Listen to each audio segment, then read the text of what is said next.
So there you go, Joe. We're being Hey. recorded. Very good. Perfect. Great. Well, there's no real format today. It's just No. people saying hello. I do have a couple of good leads on some stuff, some guest presenters for when we start up again, though. So if you guys have any suggestions, I'd be happy. I do like the concept of going around, and I know like we had Steve and Norm, you presented. I did a short the first one, right? Yeah. So Mark and Joe, you guys are up next. Today is welcome back to the first day of school. What did you do on your summer vacation? Yep, exactly. Exactly. Yeah. Well, we're not masked, so. That's only because we're locked up in our own homes. Right. Yeah. Who would have thought here we are again, back to this. But it's funny, I have to catch myself when I go to a store or something. It's like get halfway to the store from the parking lot to the door and I say, oh crap, go back to the car and get the mask, I just keep a beat up one in my pocket just to probably pretty disgusting if you look inside of it. Well, don't. Yeah, the single-use mask. I know that I keep in my car and use every time I go in. Yeah. I started going back to the gym, so I have to change mine every time after I visit the gym because you have to wear it the whole time you're in there, and it is pretty disgusting. I'm gonna have to stash some mints in the car so I can stand to inhale my own breath. I wonder if you could just get like some kind of a scent that you could put right in the mask, and then then it would help out people too. Or I could get a can of aerosol peppermint or something and spray or just that liquid, that stuff you put in the potpourri. That might be a little too strong. Yeah.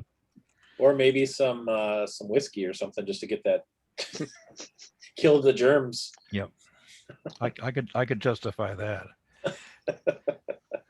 So before you came on, Mark, I was asking Steve about his EAA photography and wondered if that wouldn't be a good subject to present sometime. I mean, most of us have shot EAA at one time or another, but it's a different world. And now I'm sure, and just his perspective on being a volunteer there, we were always there on assignment. But so kind of planned for when you might want to do that, Mark or Steve. I've actually never shot EAA. I've never been there. It's big. It's massive. Oh, it's huge. It's like the World's Fair of Aviation, and including when we used to go up there, they had a flea market area where all these people were selling various parts and pieces of aircraft, some of which had been damaged, and they pulled out some instruments to sell, and it was just an amazing experience. I mean, to be up there. I took my late father-in-law to the museum. He was a tail gunner on a B-24. Oh, wow. And it was nice that at least then one of the displays in the museum was a model of Ford's Willow Run plant where the B-24s were built. And they also had a mock-up of the Spirit of Carnauba, the plane that S.C. Johnson flew to Fortaleza, which rings home here. I photographed that a few times. Yeah, it's pretty. Yeah, it's an amazing place. I think they had 27 photographers. Excuse me. It's just, I mean, you get assigned an area to kind of cover. You can kind of go anywhere you want, but we had a lot of issues with the FAA this year, and as far as access, and they wouldn't give us basically any access, but then yet some people magically were able to get access. People that weren't even working with an EAA, all of a sudden they're out on the field and shooting stuff, and we're being restricted. So I don't know what's going on with all that. But off topic, but related, Steve and Norm, I don't know if either of you can answer something for me. I can't get an answer out of Department of Defense. I'm trying to find out whether airspace around Fort McCoy is restricted, because I'm thinking of going up to shoot some overalls or the gates or whatever from a stock photo agency. I can't get an answer whether the airspace is restricted. Generally it is, but I can't say for certain. I mean, the FAA will publish if Fort McCoy requests it, the FAA can publish a restricted airspace. Normally, the airspace over the what they call the North Impact area would be restricted, because that's where they shoot artillery shells through the air. That you don't want to be flying around there. But no, I'm not interested in that. I understand that, but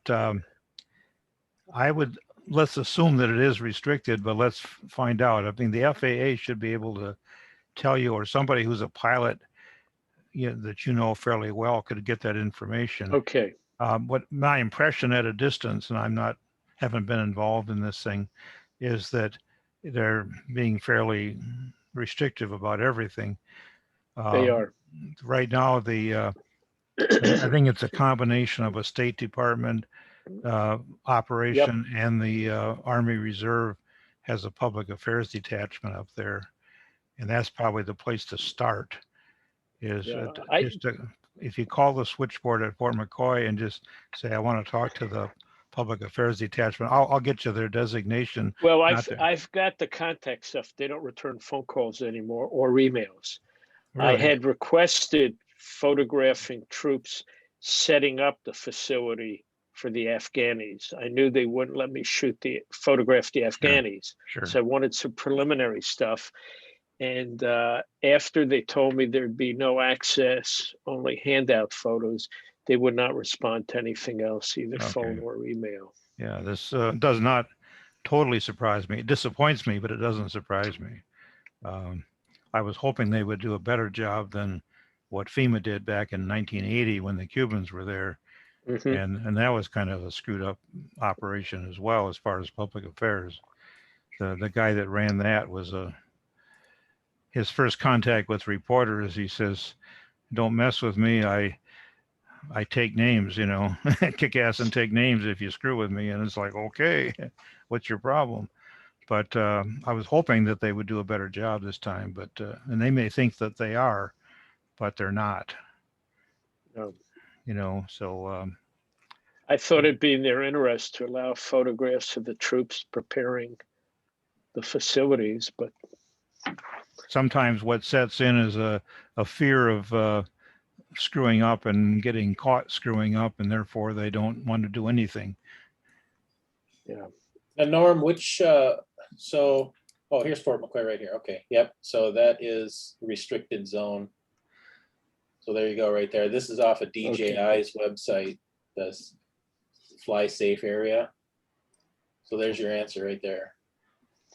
So how close would that be? I mean, can you get pictures of the gate area, or is that out of the question? Well, you can photograph it, but I don't think you can fly over it.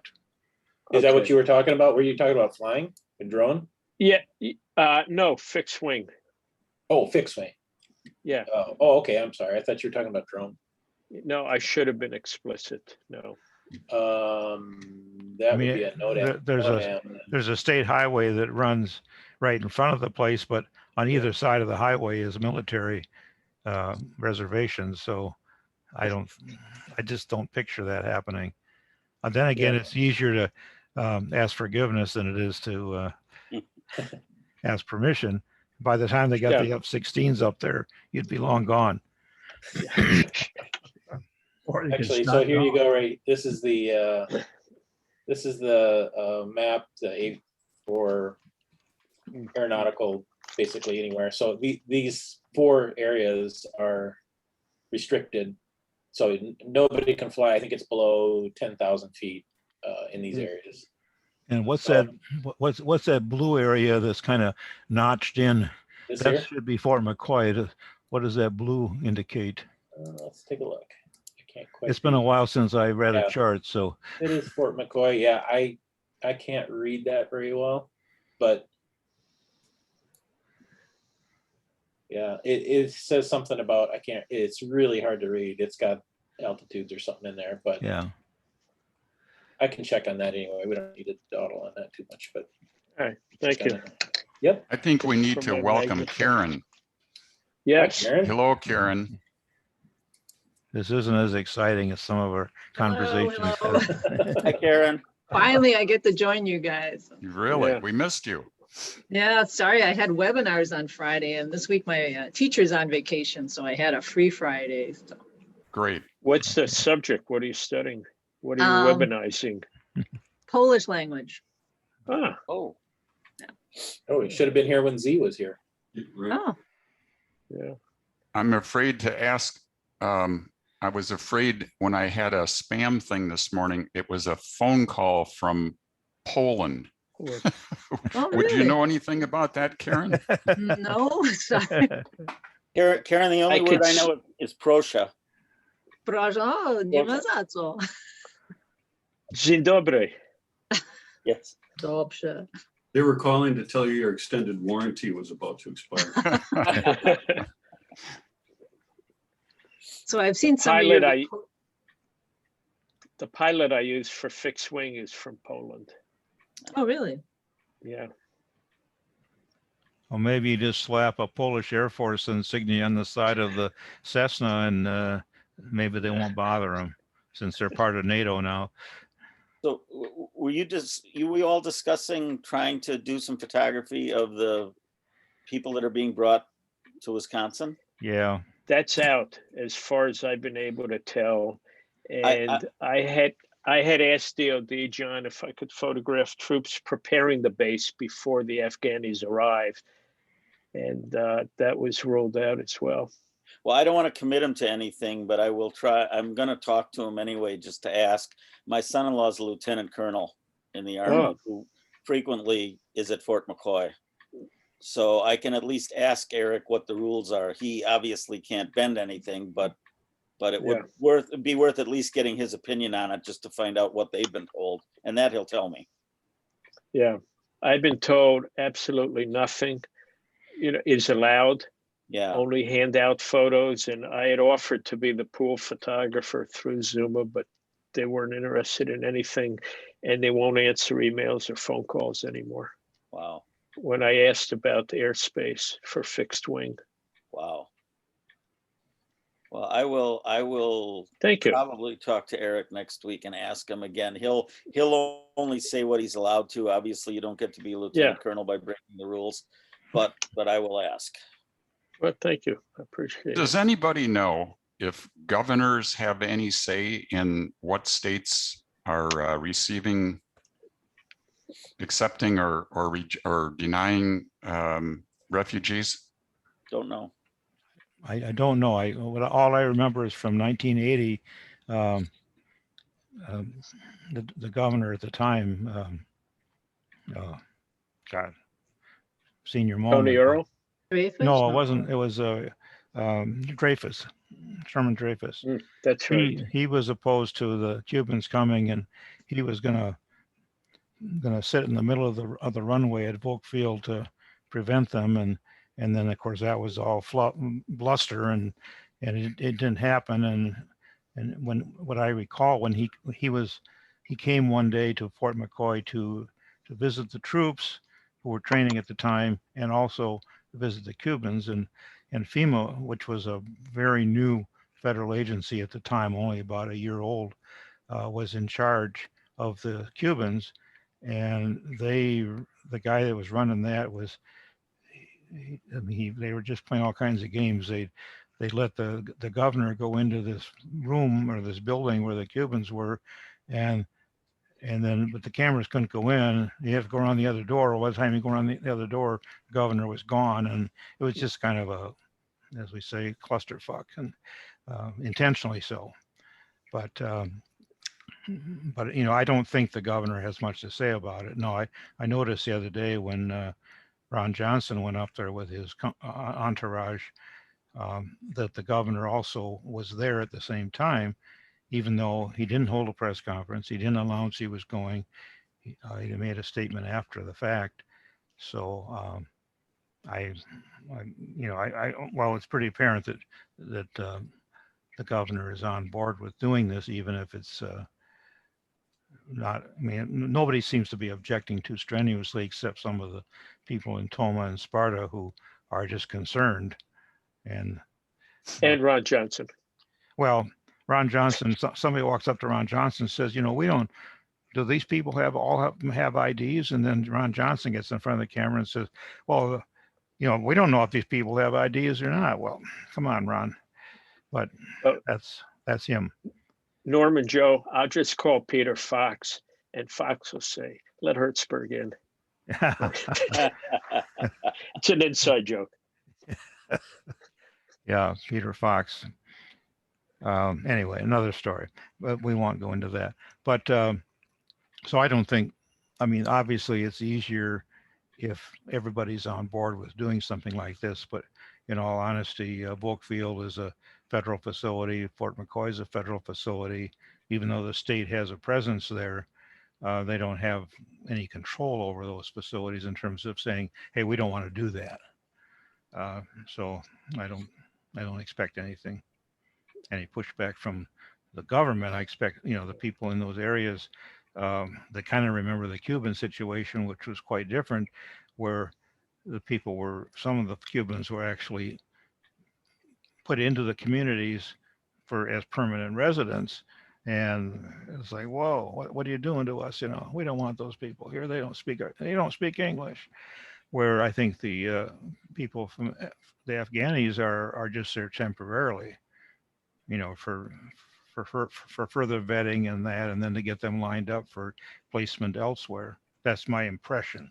And again, I know no more than the average person on the street. I just don't have an axe to grind like the average person on the street does.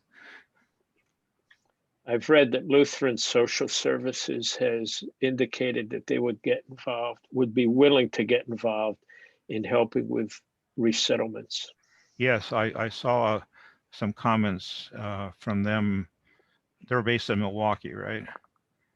I heard the same thing, Mark. And are you have you talked to them at all, Mark? Not yet. No, I intend to. I haven't yet. I think the public affairs person there is Mary Flynn. Oh, I think I saw her name attached to the comments I saw earlier in the week. She's a good person. Thank you. At least start, make contact with them and just say, hey, if something happens, I'd like to help. I'd like to work with you. Obviously, the big issue that everybody's got in their front of their minds is, do we want pictures of these Afghanis, out in the public where some nefarious person somewhere back in Afghanistan is going to match them up with a family that's still in Afghanistan. That's probably what you're going to hear from people. But we all have photographed in situations where we're not allowed to identify the people, and we know how to do that. We can make a pretty nice picture of the back of somebody's head. And I'm also happy to photograph as a fallback facilities being prepared, whether it's food, household supplies being gathered, or there are other ways to do this story. I would contact Mary Flynn. Yeah, and thank you. And do that soon to make that connection before somebody else screws it up for you. Yeah. Well, no, I mean, somebody, the advice they're going to get from the State Department is going to be very restrictive, I'm sure. Just to share something irrelevant, you're saying you could take a nice picture of the person's back of a head. I used to photograph all of the new employees at the Journal. So one employee just hated to have her picture taken under any circumstances. So her picture ID, I had the back of her head to show the guard people. Wow. That was Karen Sherlock, wasn't it? Yeah, I think it was Karen Sherlock. Yeah, that was. Yeah. She isn't around anymore. It's just Karen Kenyon now. But I'm guessing we wouldn't be able to force her to take a COVID test either. Then. Yeah. Boy, a screwed up world, huh? Yeah. Yep. Speaking of the back of your head, Joe Jackson, can you look to the side? Still got a man Oh, bun. there we huh? go. Look at that. Oh, Ah, cool. Hippie. There we go. It's my COVID haircut. Actually, I did get it cut when I was back in Wisconsin last month, but due to influence of others, I left Yes. the pony there. well, I'm getting there, guys. The truth is, it helps to hide the bald spot that's growing. Oh, no, it doesn't. no, Oh well, It's too late for me. I'm so desperate. I'm even using Rogaine. I used to think it was all probably bullshit, but my wife insists that it really works. Just don't start So- using that spray paint stuff. Oh, yeah. Never go Or- there, but Rudy Giuliani stuff. yeah. oh Mascara. my goodness, yeah, See it him doesn't shaving in the restaurant the other day. it doesn't drip. What was that? He was in an airport lounge, and they had video of him. He had an electric shaver, and he was shaving at the table. Oh, God. Last act. I guess that's what happens. Say, Joe was back in Madison last month, and he was part of a nice get together we had with a couple old Madison people from the 60s. Neil Yulovich was back in town. We had lunch, and Bill Mullen, who was a reporter at the State Journal, went to the Tribune, and Cliff Benke, I knew him as city editor of the paper.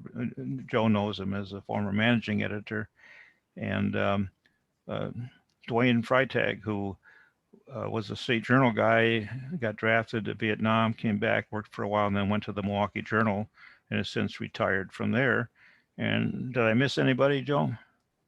No, I guess not. I was, what stunned me is that we were having lunch with two guys who had won Pulitzers. Yeah, impressive. We kind of have to ride on their coattails, because we haven't. Mr. Apps, I have a question for you. I Yeah. see a framed Life magazine cover behind you. Oh, What yeah. is the cover of? That's April 9th, 1945, Eugene Smith. His pictures from Hiroshima. It's Is it Saipan? it's the full issue. I ended up picking that up at EAA when I worked in Appleton. So I think it would have been 1993 or 4. When I worked in Appleton, I covered EAA for every day for those 5 years. And I picked that up at one of the flea markets they had there for $10 or something. And it's pretty cool. They have that magazine. Just occasionally I take it out of there and just page through it. So it's We were just talking about those flea markets just before you got on here. We almost got blessed with or saddled with EAA here. Shortly after I got to Racine, EAA, I guess the museum was in Franklin. They wanted to expand, and they were looking at buying land near the Burlington airport and setting themselves up there. And there was a hue and a cry from neighboring farmers, and that scuttled the plans, and they idiots. ended up in Oshkosh. And I'm glad we didn't have to say, okay, no vacations end of July every year, EAA. They used to keep their Ford Tri-Motor at Burlington Airport long ago before they were up at Oshkosh. And I remember reading the story about the mixed reactions one time when the Goodyear blimp landed there for them. God.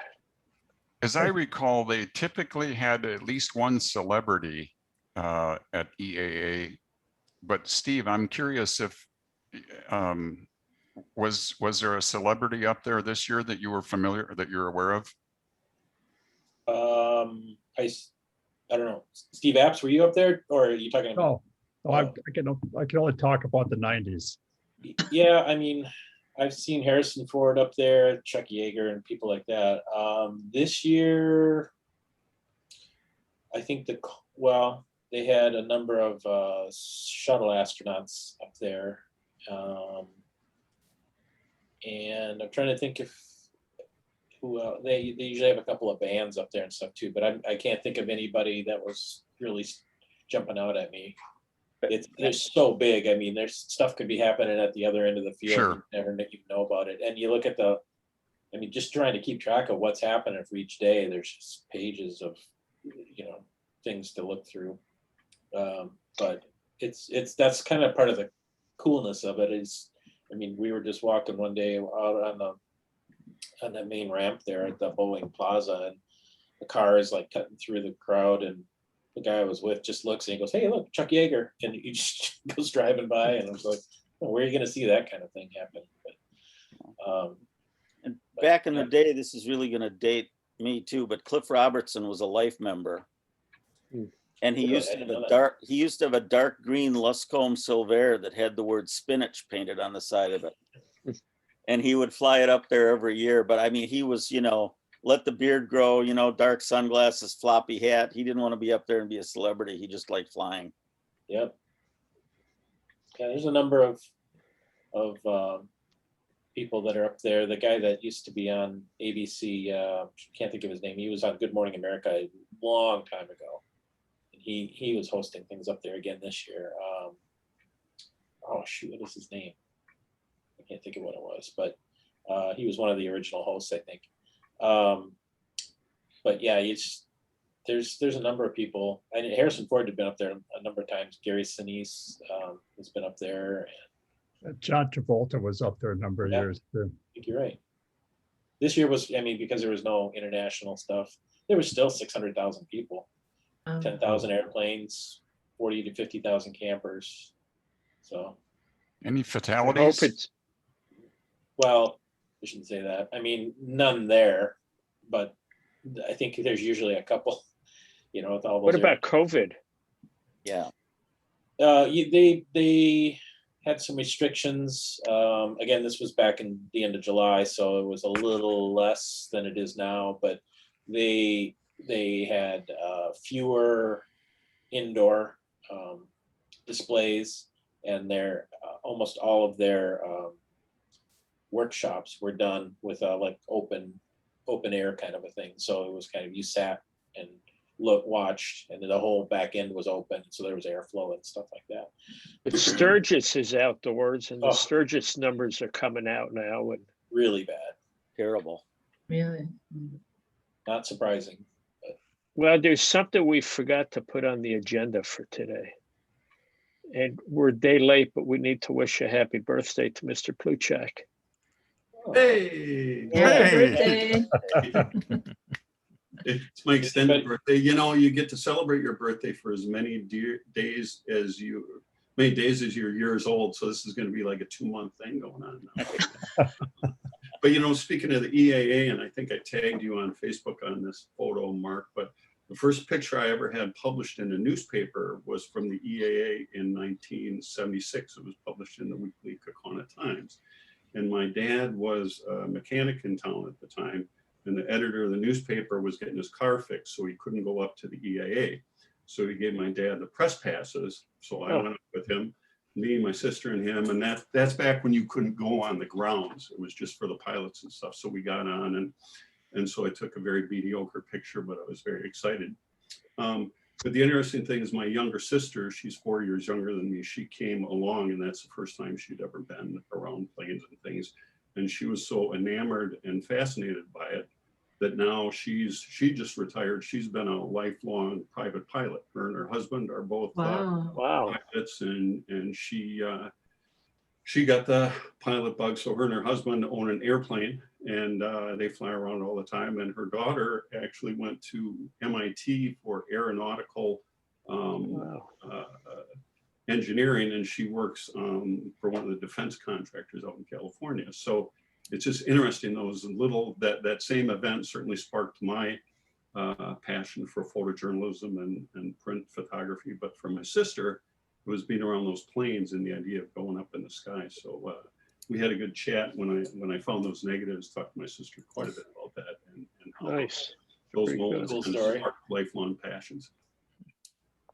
Is that an original? Oh, go ahead. Is that an original Polaroid land camera?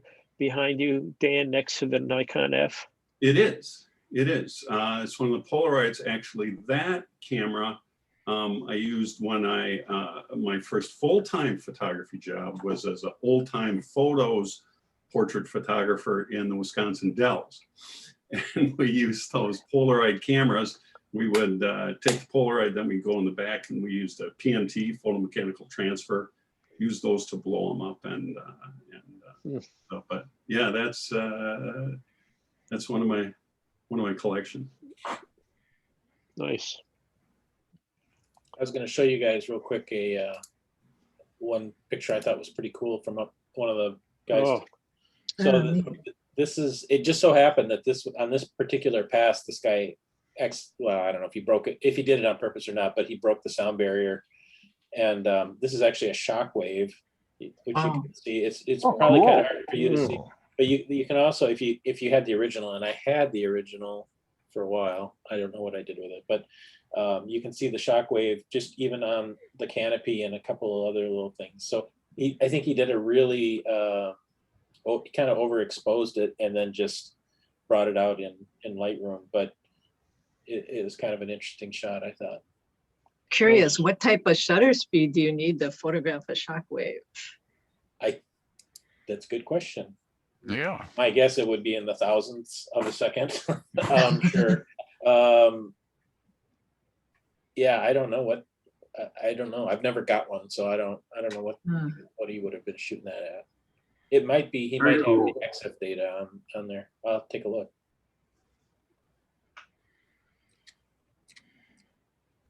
While I'm checking out people's backgrounds, while there's a lull, what's the flag behind you, Steve? That's the Australian flag.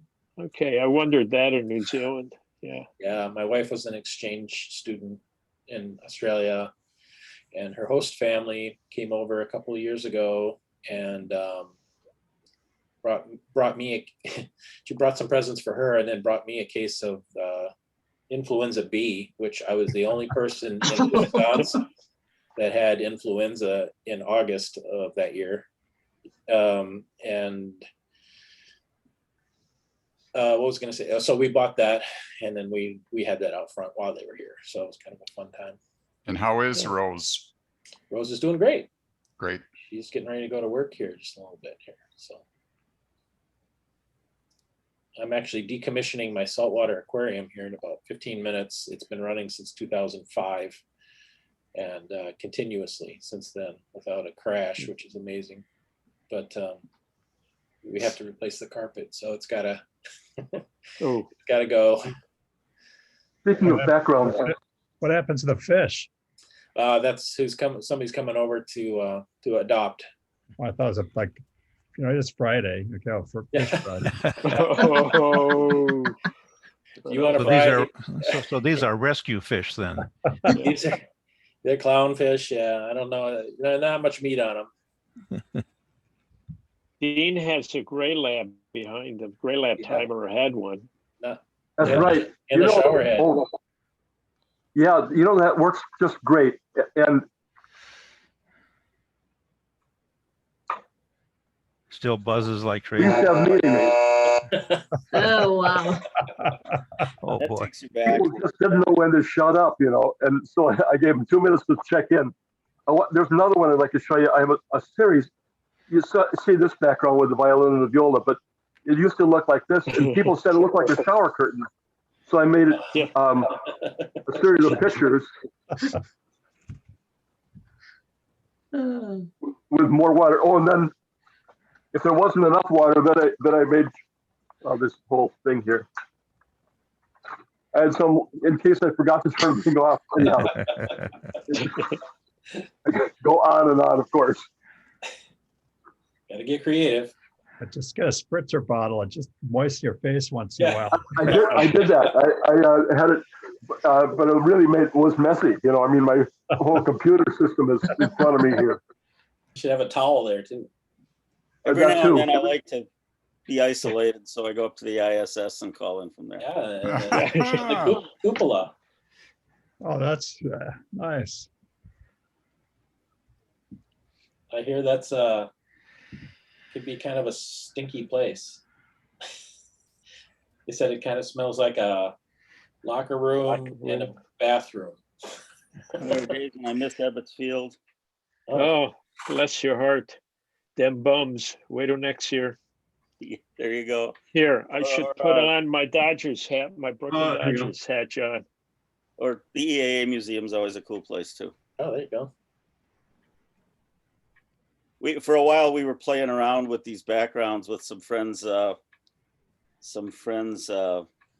I do like baseball thing online with. So we were, you know, the old ballparks were a lot of fun. That was Ebbets Field, or was it Connie Mack? No, that was Ebbets. For both Ebbets, yeah. But for you guys, you know, in the interest of full disclosure, we can't have a fake background up there. So gotta keep it real. John, you would like, my brother got to go to Ebbets Field. I was denied that, but we went to a lot of Mets games at the Polo Grounds. Right. And my mother was fit to be tied. The day he walked in the house, he'd taken the subway up to the Polo Grounds. I don't know how the hell he carried this stuff home because you had to switch trains twice. He had a chair, which he bought for $3 when they were demolishing it in '64. He had a medal number from the scoreboard, and he had a single stanchion with a chain from a box seat. Wow. That's nice. And I don't know how he carried all of that home. Well, I remember Ralph Schauer used to have a blue cotton baseball cap with the old Dodgers B on it. Yeah. And I remember once someone made the mistake of asking him if it was from Boston.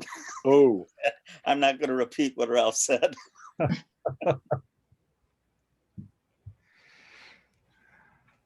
I'll let you guys keep talking. I gotta bail out here, but good to see you all. And Karen, welcome. Hope to see you again. We didn't hear much from you, but you got to jump in. Thanks for setting these up over time. I've seen some of the recorded ones. It's been worthwhile. Well, we'll get them rolling again in the fall. I think they're fun to do and fun to watch, hopefully. So, hey, Steve, nice to catch up. Steve, just one quick thought before you bail out there. Have you guys seen any what I've heard referred to as hybrid Zoom sessions? The photo group out here, Green Valley Camera Club, I guess it's called. They have allowed people back into the facility, the building, but still a lot of people are across the country, you know, members of the group. And so they set up the camera with maybe half a dozen people in the building and then the rest throughout the country. So that's what they're calling a hybrid. Is that fair? Yeah. I don't know. But I just wondered about a lens, but yeah. Yeah, I just wondered if anybody else was familiar with that. You know, I mean, you know, as Mark, as you and others have, you know, kind of talked about, you know, if ever things are safe again, meeting back for lunch is one thing, but still for some of us who can't be there or, you know, whatever, I think it requires somebody who understands the electronic part of it and maybe a couple more lenses. I'll shut up now. I do set it up at my church, my Unitarian church in Mequon, and we have 130 people in the congregation. 30 of them show up on the Zoom, and 30 of them show up down, you know, at the church. And then so we have spacing. We space people out in little pods, little small groups of 2 or 3 or 1, and it works out pretty nice actually. I don't like to go to church anymore. I mean, we all have to wear masks, and it's just so restrictive. There's no hugging and kissing. It's just all kind of distant and inconvenient. This way, I can wear my pajamas and nobody knows. But I set it up, and it is a bit complicated. I used to do the audio. Now another guy does the audio, and we have a Zoom host and a co-host. A co-host allows people to come in, you know, to enter the Zoom, and the host changes the camera I want to eventually have a camera right on the podium and another one in the back of the room to do an overall, so that when the piano player or we light a chalice or do all the nonsense up in front, it's a Unitarian church, so we don't have, it's a different system somewhat, but it works pretty nice. I really like watching it, and people from all over the country now, when they're traveling, they can be there. That's something definitely we could look at. That would be a good idea. I think though it might be difficult to have in the middle of a restaurant. Restaurant, it would be tough. Yeah. Yeah. Well, if we had like I mean, we've been to restaurants too where they've just stuck us in a room that are sort of isolated. So, but whether we put it on, did it on a laptop or something like that. But we could do it at Steve's house because the aquarium will be gone and we could see the new carpet. Lots of room. Yeah.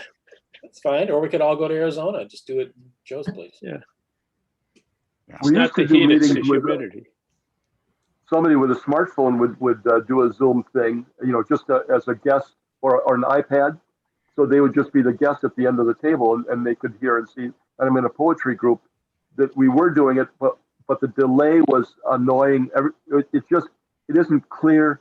The person who's not there is not all there. I mean, it's distant. They don't hear as well. I didn't work out the sound as well as I'd like, and it just became too much effort.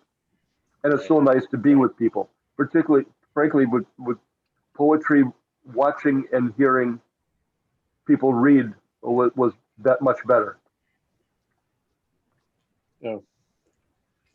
Okay, well, I'm going to let you guys keep chatting. I will talk to you later. So, Steve, how will this end? It'll just end when the last person logs off, or? Yes, and then you'll just have to hit stop recording, and then so when you guys are done, just hit stop recording, and then this will continue on until I close it. So okay, I'll check back in an hour or so and see how. Thanks, Steve. Thank you very much. Oh, you're very welcome. Thank you. Take care. Do people want to chat, or I've got to get going somewhere soon, but it's up to you guys. Well, I don't have any place to go, but I'm tired of seeing you guys. He wants to get on that church Zoom call. Much more interesting than this. Yeah, good to see you though. It really is. It really is a terrific group. I'm really glad to be with you guys. Glad you joined us. Yeah. Thank you. I'm going to take off too. It was nice seeing everyone. All right. Okay. Well, Take thanks care. for showing Bye-bye. up. For joining us. I've got to go over some contractor estimates too now that the guy left. So. Yeah. Okay. Well, hey Mark, I turned down a freelance assignment for the State Journal. Saturday, because it's one that I've always never wanted to do. It's the annual naked bike ride. Oh.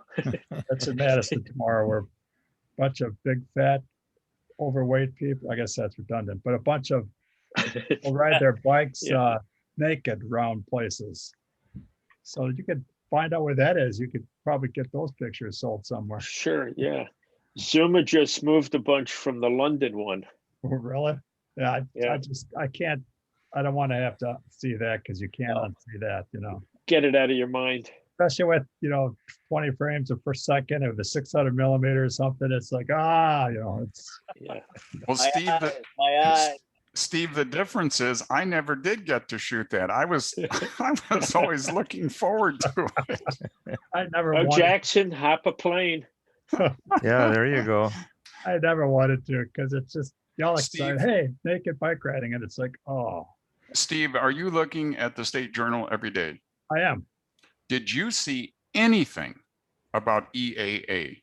Nope, it didn't happen. The only thing I saw was they did do a few news briefs about planes that crashed, on the way or landed at farm fields. But no, they didn't mention it. I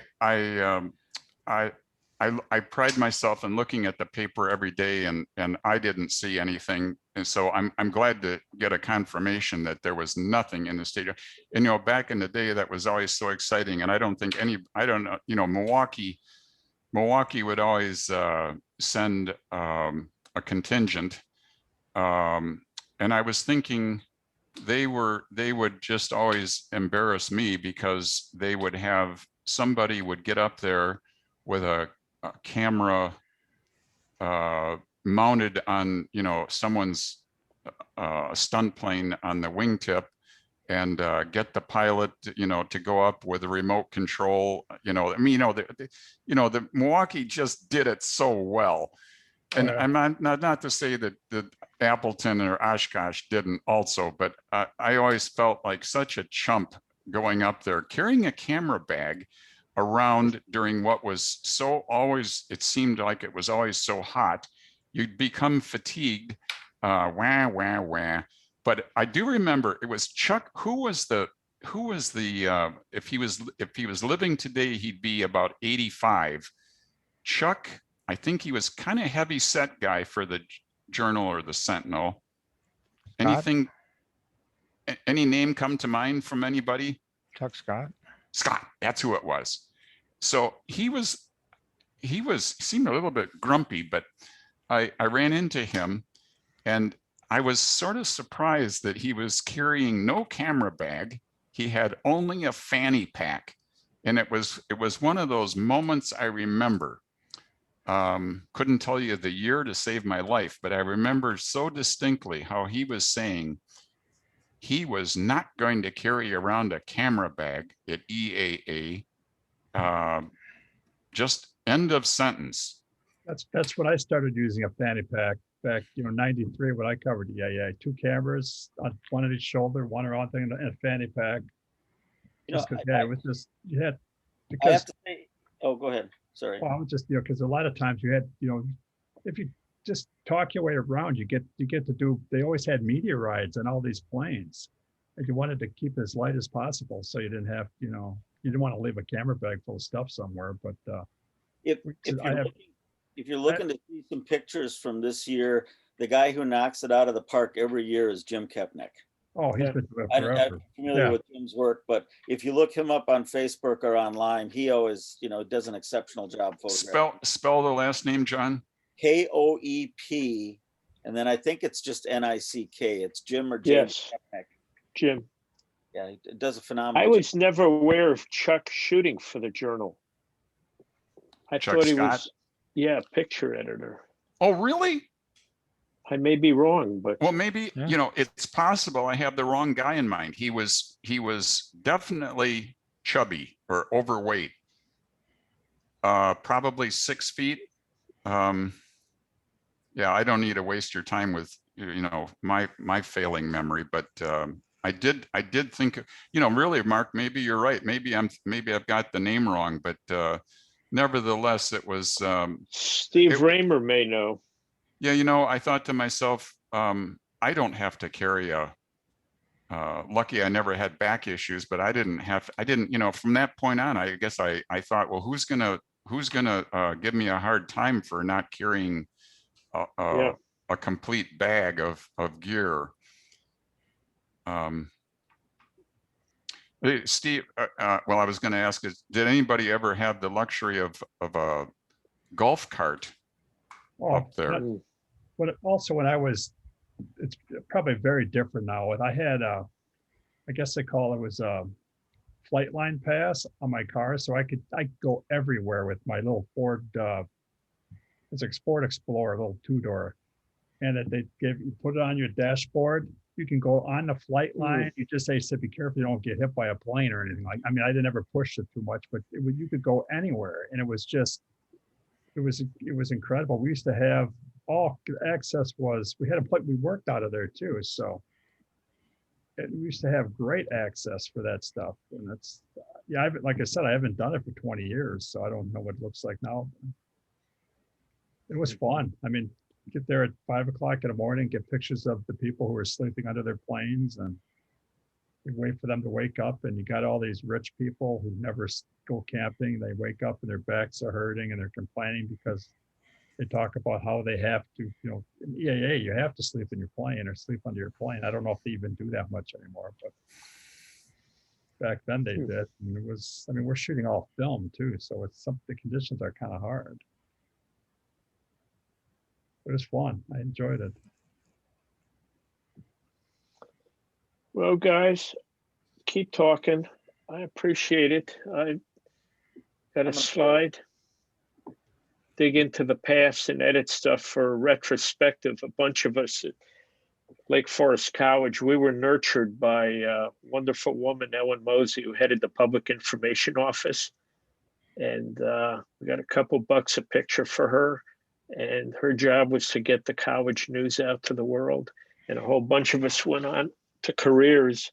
And we're going to have a retrospective at homecoming. So I've got to look at stuff for that. And I'm off. Take care. If you guys have suggestions for a topic down the road, email to us. Thanks, So, Mark. Thank you for coming. Take care. And as always, JJ, thank you for getting this going. You were the spark plug. Thank you. Say hi to Linda. Take care. Take care, guys. Yes, we're done. You guys can keep going. Well, I think everybody's pretty well talked out, so.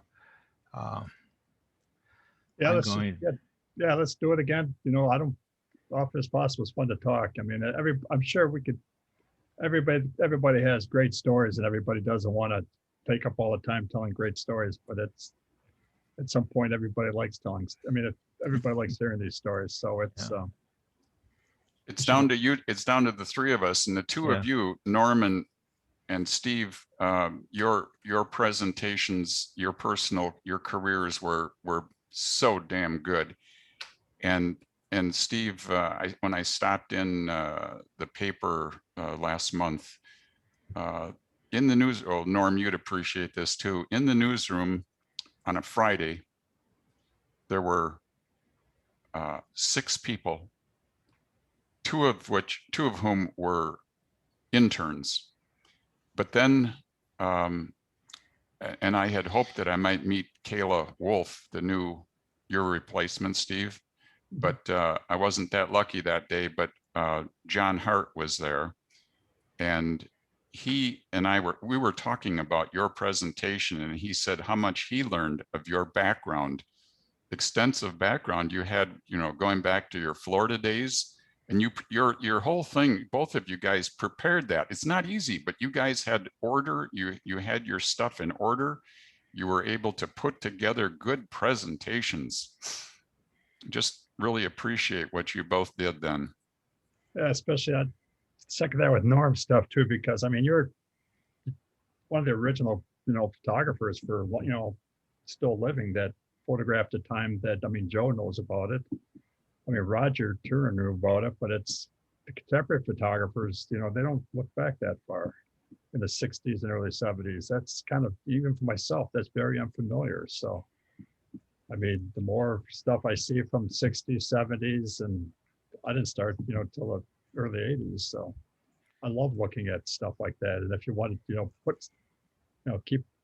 I'd like to see Norm's long version. He gave us a short version. I'd like to see the long version sometime. Well, sometime we'll get together and I'll let you see my book.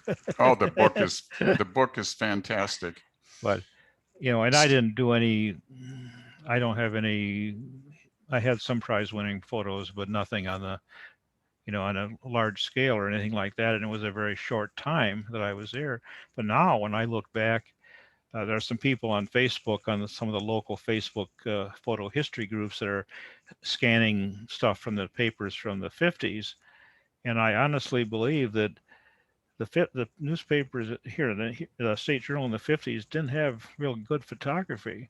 It wasn't until the early 60s when you had Schroeder and Stein together, things really started to get a lot better, noticeably better. And that's kept on going to this day. The rest of the paper sucks, but the photos are great. Yeah, I agree with quite that. honestly. So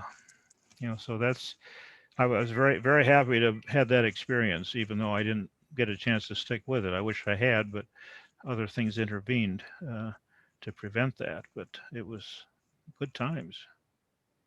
Steve, since you've been, well, do we say retired? Yeah, it's some people are saying that just because it's, the main reason I left was to help my parents out, but I can't post that on Facebook because I can't say, my parents are both in bad health I need more time to help them. So, I kind of left that out. So everybody got the idea that I was retired, and it's kind of half and half. So, Well, since you parted, have you had a chance to start on any of your, couple projects that you had in mind? no, I haven't. I have been spending a lot of time with my parents, and even my dad's doing another public television documentary. So the last 2 days I was his chauffeur driver was up at Schumacher Farm, where they spent 2 different sessions of interviewing him about old time, what it was like around the kitchen, food, wood stove type of stuff. So he was telling stories, for 2 hours each day, and it's still kind of fun to hear some. Even though I've heard most of the stories, there's still occasionally there's one that I haven't heard before. So, and they had a pretty big production. They had, these photographers nowadays. It's incredible. They have lighting. It's very extensive. 4 or 5 different lights. They have a cameraman, and then they have a second camera person with an iPad that has a direct view of what the camera sees, and they're making very minor lighting adjustments. At real time, they can move something and they can see exactly what the shot looks like, and it's just amazing, the technology nowadays. Steve, I might have missed who it was that you said was doing the shooting. Wisconsin Public Television. They have that all that good equipment. I mean, they must have had 50 grand worth of lighting stuff. Yeah, wow. It was big time lighting equipment.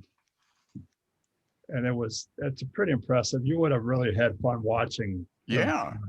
And so they had 2 cameramen, a full-time sound person, and also a producer / director, ask questions and to try to lead the discussion in a certain direction.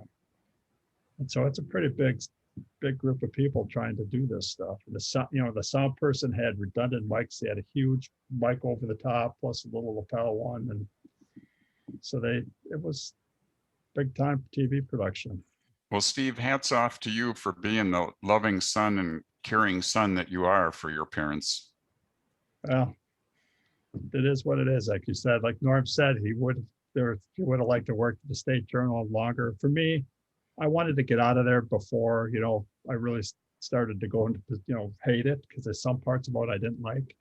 Yeah. But some parts I do. I think the only parts I'm going to truly miss is, the football season. That's going to be hard for me watching a Packer game on television, knowing that I normally would be there. So that part's going to be difficult, and I'll work through that one way or another. So